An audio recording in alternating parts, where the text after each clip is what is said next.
2009 peut être l'année de naissance d'un nouveau capitalisme, d'un nouvel ordre mondial. Et j'en appelle à tous les gouvernements. Aucun d'entre nous n'en sortira en faisant sa propre politique dans son coin, isolé de ce que font les autres. On ira ensemble vers ce nouvel ordre mondial. Et personne, je dis bien personne, ne pourra s'y opposer. Car à travers le monde, les forces au service du changement sont considérablement plus fortes que les conservatismes et les immobilismes. C'est la première fois que je m'exprime au nom de la France à cette tribune. Il s'agit pour moi d'un instant solennel, d'un instant émouvant. C'est un véritable New Deal à l'échelle planétaire qui est nécessaire. Un New Deal écologique et économique. Au nom de la France, j'appelle tous les États à se réunir pour fonder le nouvel ordre mondial du XXIe siècle sur cette idée forte que les biens communs de l'humanité doivent être placés sous la responsabilité de l'humanité tout entière.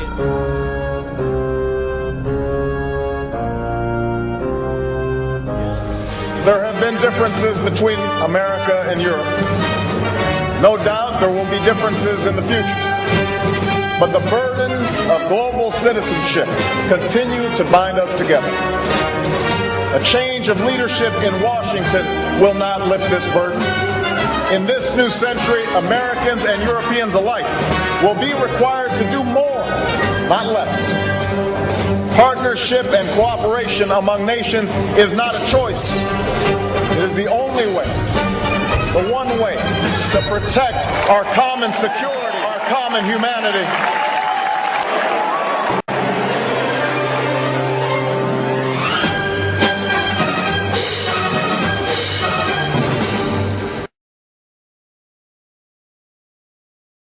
We have before us the opportunity to forge for ourselves and for future generations a new world order, a world where the rule of law, not the law of the jungle, governs the conduct of nations. When we are successful, and we will be, we have a real chance at this new world order, an order in which a credible United Nations can use its peacekeeping role to fulfill the promise and vision of the UN's founders.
to establish systems of government based on the regimentation of all human beings by a handful of individual rulers who seize power by force.